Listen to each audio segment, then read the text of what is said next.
Well, welcome. Today is the second in a series we started last week called Basic. Why basic? Because we have a tendency at times to make things that are meant to be simple more complicated than they were. Jesus showed up in a time when religious leaders and religious systems seemed making a connection with God far more complicated, far more difficult than it was intended to be. And yet Jesus' message made it easy. Why? Because it was basic. The most vital component in a relationship is faith. And faith is the product of a relationship.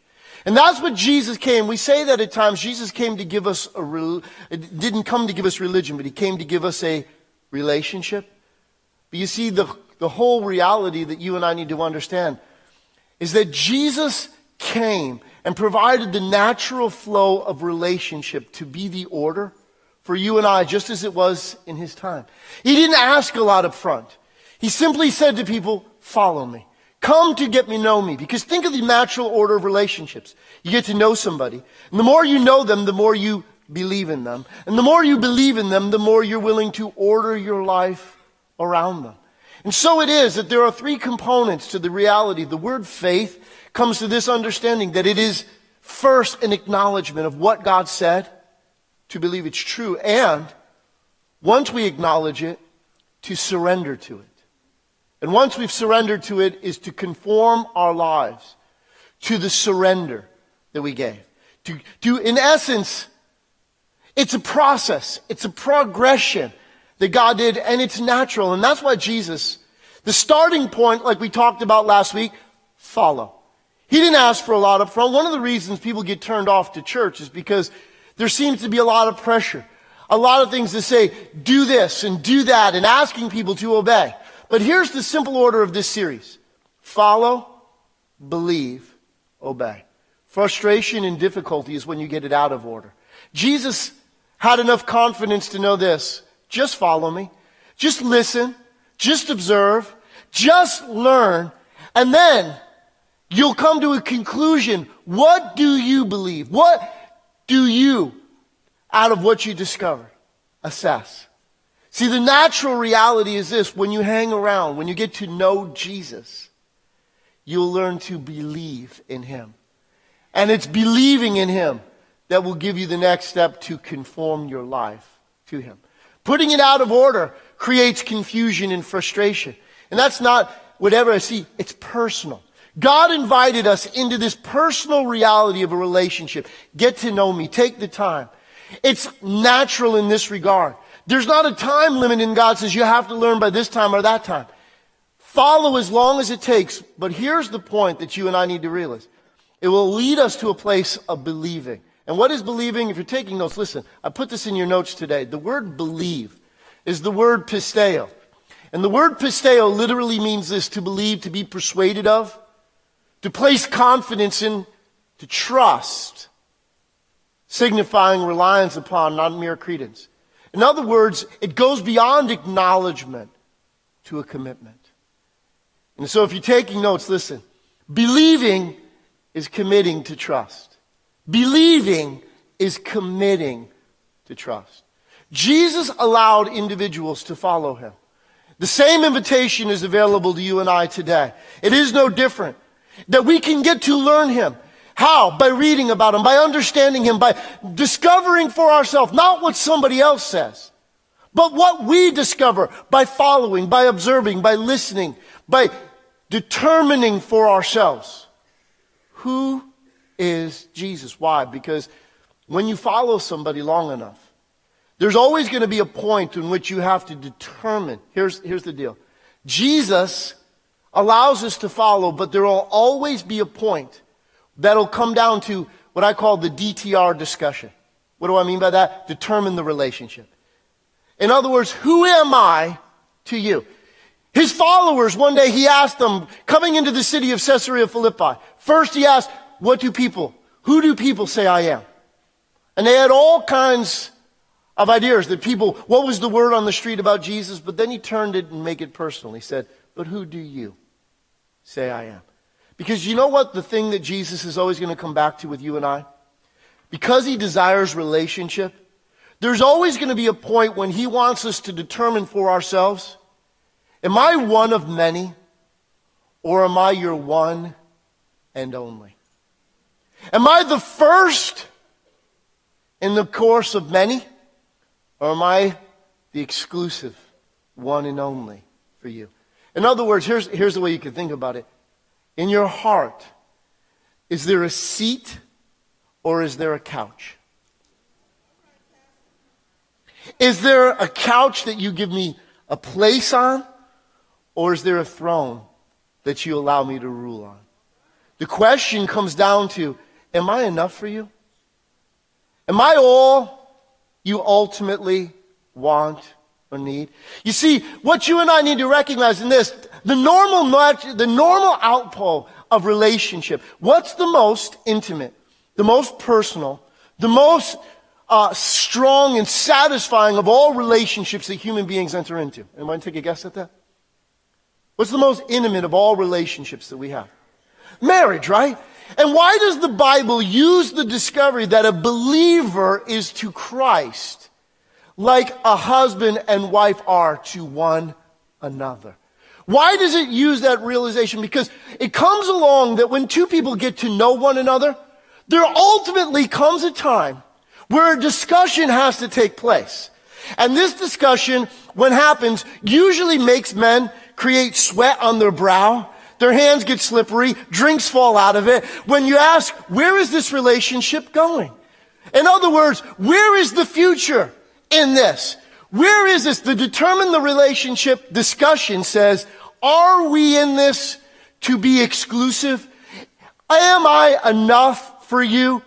Because what are we looking for when that discussion happens? A commitment. Right? And when we want a commitment, commitments tend to make us nervous. Commitments tend to make us squeamish at times. We go to finding all forms of excuses and realities. But here's what Jesus comes to the realization. Take your time. Get to know me. But the question is simply this. What type of relationship will you allow me to hold in your life? Because based on the desire, God's desire of a relationship with us is exclusive. He wants all of us, and he offers all of himself. In other words, God doesn't kind of ascribe to culture's idea of friends with benefits. What God's saying is, listen, am I enough for you? Am I your one and only? And why does he use marriage? Because marriage provides the opportunity of a relationship that's based on love. It's based on a mutual commitment, because two people cannot marry without both choosing and desiring to commit themselves one to another. It is a relationship that says, I trust you and you trust me. That commitment, that is a commitment to trust you that you're enough for me. You're all I want. You're all I need. I am willing to give myself to you wholly. And what happens in marriage? You then begin to share life together. But doesn't that decision, doesn't that commitment change things? You can't live when you're married the same way you did when you were single. But if you try, you'll have problems galore, right? But it's in that relationship, because why? It's in it that we discover that the person to whom we are believing is one we're willing to commit ourselves to. That's what Jesus brings to us. So if you have a Bible, turn to the book of John chapter 6, and follow with me for a moment. John chapter 6. Here, let me set the story up before you. Because what Jesus was literally doing, same today that he did to the people of Israel, because he came to court them. And here's the difference between dating and courting. Courting is heading somewhere. Dating is just a random reality. It says, hey, let's connect together. Okay, what does this mean? See, when my wife and I began to get to know one another, we were straight up front with each other. Where is this going? We're going to get to know each other to determine whether or not that we believe about each other that you are the one I want to share the rest of my life with. That's why we're doing it. We're not playing games with another. This isn't head games. This isn't like drag it all out, play with your emotions for a while, and then decide somewhere later on whether or not I'm ready for a commitment. No, I'm going into this relationship with this understanding. We're going to get to know each other. In other words, I'm not going to let my heart out to this place until we're committed. I am not going all the way. Till I know that we believe and you believe that we're in this for life, that I trust you, you trust me. That's the heartbeat. That's the foundation of a strong and abiding relationship, because it's built on faith. It's built on trust. The more you get to know someone, the more you should believe in them. And what you believe in them should make the determination of what you do with your life. But you got to be honest about that up front. So Jesus is kind of doing this because in John chapter 6, Jesus had gone over by water to another part across the Sea of Galilee. And great crowds, great multitudes, because many people were following Jesus. Why? Because that was his offer. Follow me. And so Jesus says to one of his disciples, Philip, as we saw in the monologue today, he said, feed these. It blew Philip's mind because Philip was going, wait a minute. How can I accomplish what you're asking? But see, Philip had turned and determined that he believed that Jesus was who Moses wrote about when he decided to follow Jesus. Jesus knew what he was doing, and John gives us an insight that the other writers of the Gospels do not. He says Jesus was testing him. Because why? We'll see a little bit later in this end, because in this reality, Jesus performs a miracle. He takes a young boy's lunch, multiplies it, and feeds a multiple of people. Now, in ancient times, all they counted in audiences at that time was men. Okay? And so therefore, how many people did Jesus feed? We say it in the Bible as the feeding of the 5,000, but it's 5,000 men. It doesn't include the women and the children. So we have no idea the magnitude of how many people he actually fed. And the fascinating part when you read the story, which is so cool, that everybody in the audience ate and were full. Which means there had to be a lot of food, because you got 5,000 guys in the room. You've got more pizza than you know what to deal with, okay? There's a lot of ribs. There's a lot of wings that went down that day. Because why? If you're going to give every guy the place where they're full, that's a lot of food. And so Jesus provides all of this, and then he sends the crowds away.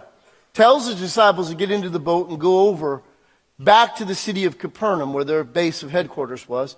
And he would catch up with them later. He went up on the mountain to pray. They got in the boat. They ran into a storm that night. Jesus comes walking to them on the water. They are scared, thinking it's a ghost. Jesus says, do not fear, it's I. He gets in the boat, and immediately they're at their destination point. Next day, the crowds come looking for him. And they realize he's not where they had left him last. So they head out. They find him in the city of Capernaum. And immediately they want to know.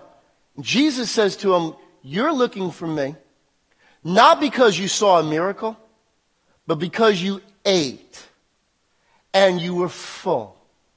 That's why you were looking for me. See what happens so often? Jesus is about to do, because he had been courting them. He's about to bring them to a realization, because when you're courting somebody, you're doing everything to express to them the ability for them to believe in you. To show them your willingness to provide for them, to take care of them, to be there for them, to be the one that they can trust in. And so look at what happens here, and pick it up in verse 28, and look at what the crowd asked Jesus. And they asked him, what must we do to do notice this, the works, multiple things they're looking for to do, okay? What must we do to do the works God requires? And Jesus corrects their thinking. He says, look at this in verse 29. And Jesus answered, the work. There's only one thing you need to be content about. There's only one thing you need to be interested in. There's only one thing that God requires of you and I. The work of God is this, to believe in the one he has sent. Now Jesus is saying this. This is what it all comes down to. What have you assessed about me? What do you believe about me? What is the relationship that we're going to have? Now is the time. What I'm asking for, what do you believe about me? Personal. Not what other people are saying. What has all you've experienced? What has all you heard? What has it caused you to determine about what type of relationship we're going to have? Who am I to you? He asked them right there. He says, this is what God is saying. To believe. That's the one thing. Now, when people are generally asked the question to commit to something and they're not ready to commit, what do they usually do? Come up with 1,001 excuses, right? Get to shifting in their seat, coming up with all sorts of things, nervous, louder, all sorts of things, distracting. You'll notice this, what they do, because Jesus said, this is the one word, to believe. And so they asked him, and so this was their response. So they asked him, what sign then will you give that we may see it and believe you? What will you do? Now stop for a moment. Huh? Are you kidding? If you read this, and this is so cool, this is why you need to read the Bible for yourself. It's such a fascinating story because people haven't changed. Okay? Jesus had gone through all of this to express to them. He multiplied a kid's lunch and fed all of them. It didn't require anything of them. They received from him. They saw his willingness to meet them at their points of need and to care for them. And now all he's asking them for is, what do you believe? And what do they ask? What sign will you? Did you forget yesterday? What did you eat? What happened? Did you not remember why you even sought me out today? You're just making excuses. Because I'm asking you for exclusivity. And you're still trying to play the game. You're still wanting me to be one of a multitude. And I'm asking you for one and only. And so they have the audacity to say, what sign? Oh, what more could he do? See, whenever somebody comes down to those types of things, when they're not ready for a commitment, it doesn't matter how much you try to prove. But look at the next verse. Our ancestors ate manna in the wilderness. As it is written, he gave them bread from heaven to eat. Are you kidding me? You're going to go back and quote that? What did you eat yesterday? See, this is why people, when pressed about commitment concerning Christ, default to religion. Well, I'm a good person. They went back and said, well, listen, God gave them bread in the wilderness, manna. And Jesus is like, okay, do you hear what you're saying? What more could I do? He was asking them for exclusivity. They were doing what? Making excuse. Press a little further and look at what he went on to say this. In verse 47, Jesus said, very truly I tell you, the one who believes has eternal life. In other words, it's not until you believe that the life, see, you will never experience all that God has for you in your life till there comes a point in your life where you actually believe in him. See, he welcomes you to follow. He welcomes you to learn about him. But you'll never experience the life you were created to live until you take the step that believing is committing to trust in. That's what you need to understand. Believing is a commitment to trust. I trust in you only. I'm not going to try to do it on my own. I'm giving up the opportunity to say that I can do this on my own. I need you. I want you. I love you. And I'm willing to commit to you. Jesus said, very truly, I tell you, the one who believes has eternal life. Verse 48. Said, I am the bread of life. In other words, listen, you know what he was asking everybody? Do you want me for what I can do for you? Or do you want me for who I am? What I'm asking you right now is this. Is it just about all? Am I your meal ticket? Am I the one that gets you out of trouble? Am I your, get out of jail free card that you call when you get in trouble? Or is it me? Do you want me? Do you want a relationship? Am I enough? Am I all that you really want? Down deep? Because listen, if you're thinking about marrying somebody, if you marry somebody because of the job they have, the car they drive, the money they own, or whatever she might look like, or whatever. You understand? All of that can change. The question is, do you want me, or do you want what you think I can do for you? Because question, would you marry somebody that says, hey, listen, I'll be in this relationship with you as long as you don't mind. I got some other needs. And I'll give you first, but you got to understand. Would you marry somebody like that? Think about that. Would you want to say, okay, as long as you come home to me, would you say, hey, I'm up for that? No, what do we want? We say, well, listen, am I not enough for you? Isn't that the decision that you make up front? Are you, and that's what Jesus is saying, listen, it doesn't work any other way.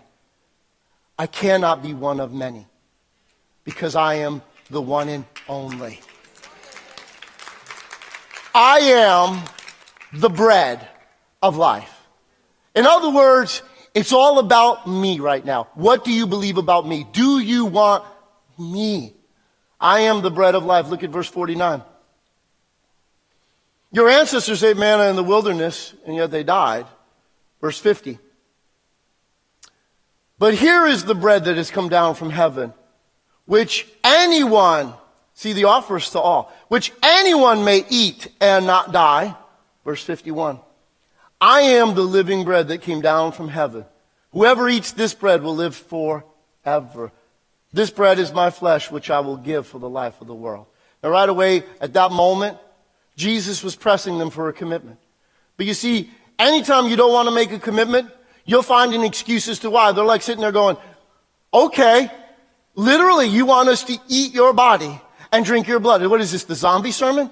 I don't get it, Jesus. What are you talking about here? Because, listen, commitment, unity. Why in a marriage ceremony, why does they come at a reception?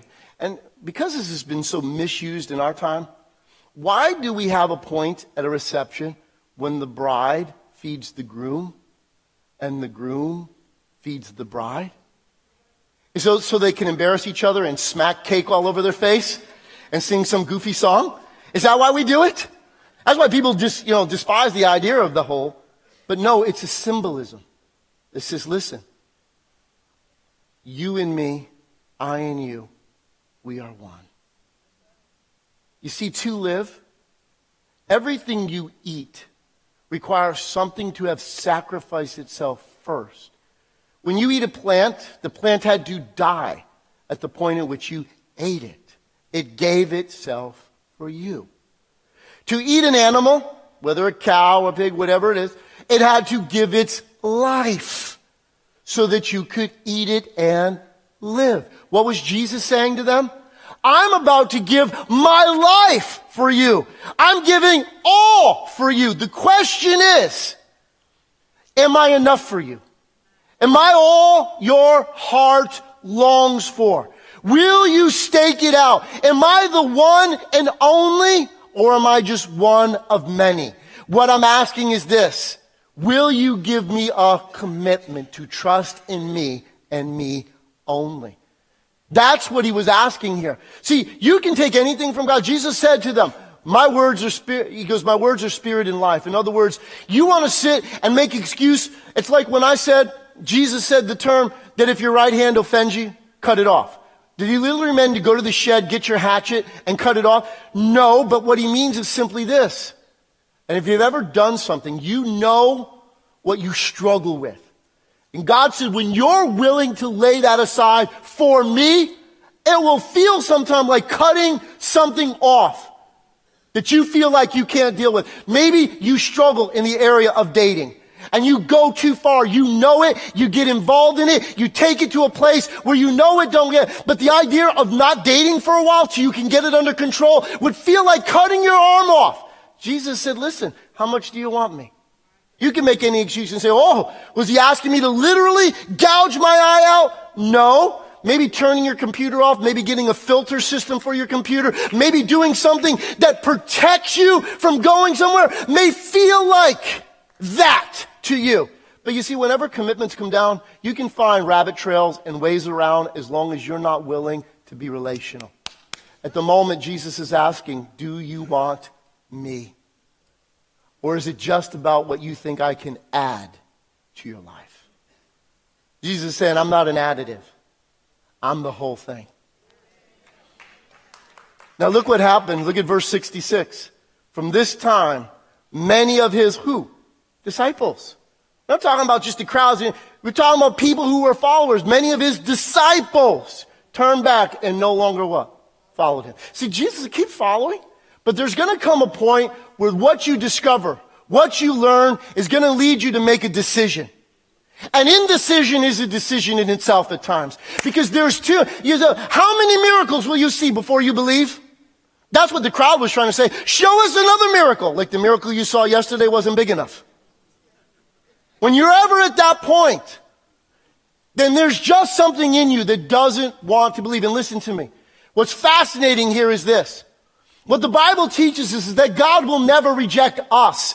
It's only we that reject him. In fact, you and I need to discover this understanding that no one misses heaven because God rejects them. It's their unwillingness to believe that Jesus is who he said he is, that he alone can save them from their sin. The only sin that any human being ever commits that keeps them from going to heaven is only one. It's called unbelief. The unwillingness to believe who Jesus is. See, beyond acknowledgement, a commitment, an unwillingness to say, yes, I believe you are the way, the truth, and the life, and no one can come but through you. Many of his disciples turned back and no longer followed him. And look at what he did. He turned to the 12 and he said, do you want to leave too? Notice the question he asked, do you want to leave too? He asked the 12. And what was their response? And Peter said, Lord, to whom shall we go? You have the words of eternal life. We may not understand everything you're saying right now, but we've come to this. Look at what he says in verse 69. We have come to believe and know that you are the Holy One of God. In other words, I don't even get it how you're going to do all this for you, but Jesus, you are all we want. Jesus, you are enough for us. Jesus, we believe you are the one that God sent. You are the exclusive Son of the living God. And I am committed to you. I believe that is who you are. I am committed on that level. And so the question is, how do you know the level of your commitment? How are you sure where your relationship with God is at this moment right now? Where would you say your believing is? Let me help you with this. Okay? The only way you know, in fact, if you're taking notes, let's put it right in here. The sincerity of our commitment is revealed when tested. It's only under pressure that you discover something. How strong something is. You never ever know it anyway else. Until what? And now listen, as human beings, let's be honest about something. We hate testing, right? We hate to take tests. Right? Anybody love tests? But one thing that tests do is tests reveal something. Tests reveal something because why? As much as we hate to be tested, let me ask you this. Do you want to buy anything that's not been tested? Do you want to drive a car that the brakes have never been tested? Do you want to buy something? Okay? When somebody buys a home, what do? You get an inspection first, right? You test it, but because before you invest in it, you want to know that it's quality. In fact, anything that has a life-saving element to it, you want to see that it's got a tag on it, that somebody actually looked at it. Some food that you eat, you want to know that it wasn't rotten 6 days ago. You want it to be tested. You look at it when you go to the store, USDA grade or whatever, right? Because why? What's tested can be trusted. And you and I need to discover this end of it. As much as we discover about God, the faithfulness of God, God tests us. Why? Every time Jesus taught, he was testing human hearts. Because when he was teaching, the question was, do you believe what I am saying is true? It all rests on who you believe I am. See, if you believe I am the Son of God, then you're going to recognize that when you don't understand it, you don't ignore it. You don't just put it away because you don't see it that way. See, it tests the heart to recognize, do I trust him? Do I believe in him? Do I hold to this end that I believe that you are who you say you are? Or do I trust in my own intellect more? See, everything God does in that end is a test. And why? Why is that important? Why is that critical? Because again, we want things that have been tested because what's been tested can be trusted. And here's what tests provide relationships. If you're taking notes with me, follow along. They provide the opportunity for trust to grow. You see, one of the ways you know somebody's really, really committed to you is when you've been through hard times as well as good times. You ever hear of good time friends? There are people who are with you when everything's going good, but when things get difficult, when the going gets tough, a lot of people get going. Right? But it's those people who stay with you through thick and through thin. See, that's why a marriage that is so meaningful is one that through the hardships of life, through the difficult tests of life, we have remained committed to one another. No matter what's come, no matter what's gone, no matter what situations arise. I know you're here for me and I'm there for you. We are in this because why? Our trust grows whenever we experience difficulties together because we realize you're not going to run out on me. I'm not going to run out on you. And one of the things that you can recognize when life gets tough, you recognize God says, I will never leave you nor forsake you. He is with us in the midst of it. The part of the problem is this. And that's the second thing it exposes. Because trust grows when it's tested. Second reality is this. Tests provide opportunities for relationships, for motives to be purified. Why? Because a lot of times we get into things for the wrong reasons. Right? And you discover that, why? When it goes sideways, when the situation isn't going the way you expected it to go, the question is, why did you get in it? Did you get in it for them, or did you get in it for you? Because when it's not going according to what you think, are you committed to them, or are you committed to what you want? See, Jesus was refining the crowd and asking them, am I enough? Or is it all about what you want? See, you and I need to discover that God allows the situations that go on in life to be a filter, to recognize, was it God we wanted, or was it our own desires we were chasing? Did we see God as a means to an end, or was he the end in itself? Was he who we really loved? See, one of the reasons people get frustrated about the subject of faith is because they've attempted to treat God like a Coke machine. In other words, I put my coins in, I attend church, I come, I give, I do, whatever it is you think you need to do so that you can push your button and get what you want out of life. See, God gives us the understanding that faith was never intended to be a formula. It's a relationship. Is God what you want? Is what's born and what is sustained in you based on a relationship? Or was it about your own desires, your own motives? Because why? The Apostle James wrote it in this way. There are some times when you pray and you do not receive. Because why? You ask amiss, that you may consume what you're asking upon your own selfish desires. And why would God say that? Does that mean that God doesn't want to meet our needs? No, God is a good father who loves us. But let me tell you this. If you have children here, question is this. Do you give your kids everything they ask, whenever they ask it, when they ask it, whatever they want?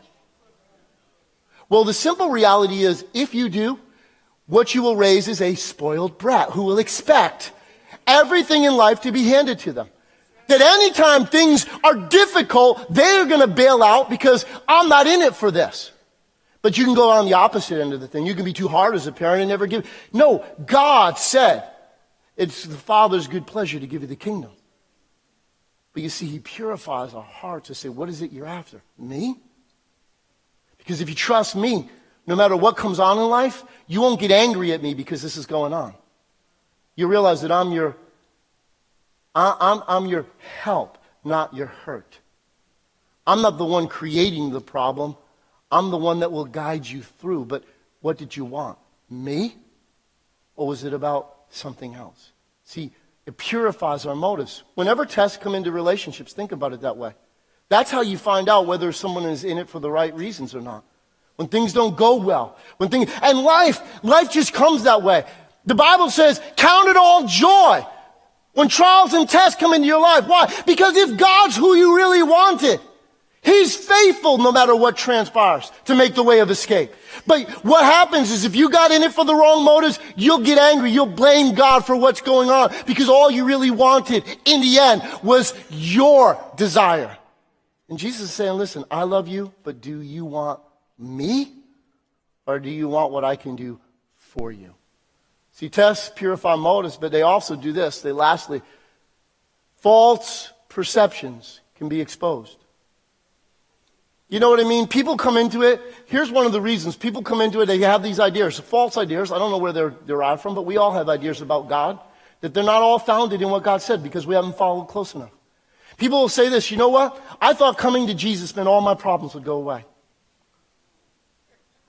As a pastor, I've heard that more times than you can. People, all of a sudden they'll come, they'll start coming to church, and the next thing you know, something goes wrong, and they're like, I'm out of here. I didn't expect this. Life happens. Bottom line is this. Where did you ever conceive the idea that if I follow Jesus, I would never have any problem? Jesus said actually the opposite. He said, in the world you will have trouble. But do not fear, I am with you. See, the issue is this. You and I, it's in the point when what we believe is tested, we determine whether it's based in truth or whether it's based in some fantasy that we had, some idea that we were chasing, some false ideology. See, this is one of those things that when it gets tested, here's the thing. People say, well, I didn't expect this, or this. Well, what gave you that expectation? Because because Jesus is testing the heart. Here's the deal. We don't know what the condition of our heart is many times until something comes along that rattles us to that point of saying, ooh, what do I really believe? You know, some of the things that I have found where I became the strongest in God was in the point when all hell had broken loose in my life, and I had to ask myself the question, what do you really believe? I can tell you beyond a shadow of a doubt, I know that God is faithful. I have walked through the Bible says, I will be with you. See, we all love the stories of faith where God delivers, but here's the problem. If there was never an issue to be delivered from, you'd never have the story. He said, though you walk through the fire, I will be with you. Right? See, the point is you and I need to recognize God is willing to have a relationship with us in the midst of those sins. But it exposes him because, listen, Jesus said to the people that were in the city of Laodicea, he said, listen, guys, you are actually lukewarm. I wish you were hot or cold. Either way would be better than where you're currently at. And the problem is, this is what we don't ascertain. There are many people who are followers of Jesus. They're in that half in, half out kind of state. And this is what they believe. They have enough Jesus, okay, to try to say, well, I got a little bit of Jesus in me, so I'm all set. It's kind of like a vaccine. You know what they do in a vaccine? When somebody gets vaccinated against a disease? What they do in a vaccine, here's what's the principle behind it. They give you a little bit of the disease, then your body develops an immune system response to it. So it becomes resistant to it. So here's the problem. When we go half-heartedly as followers of Jesus, we have just enough Jesus to make us resistant to the whole. We don't give all our heart. We don't think we need to. We don't go all the way because we don't think we need to. You know, we got the Imus idea. You know, I don't care if it rains or freezes as long as I got my plastic Jesus riding on the dashboard of my car. Dating myself, sorry. Bottom line is this. False perceptions are exposed in those ends because listen, last point, if you're taking notes, listen. I stopped being a pretender at the point I surrender. That's where the rubber meets the road.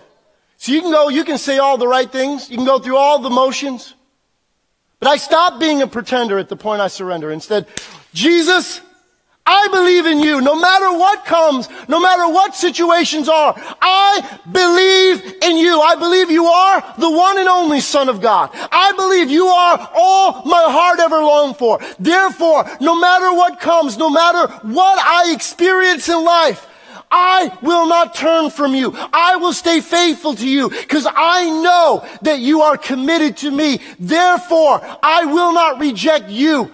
I know you will never reject me. See, relationships are strengthened. Motives are purified. False perceptions are exposed. And I stop pretending at the point I surrender. And you and I'm not a pretender when I stop and surrender. And so you and I need to see it that way. So listen, where does this land with us? What am I saying today? What do you believe? Where is your relationship with Jesus? Is he your one and only? Or is he one of many? Is he the sole source of your peace, your joy, your contentment? Or is it Jesus when you get me this, this, and this? You know, Jesus, when I have that relationship in my life that I'm looking for, then I'll be happy.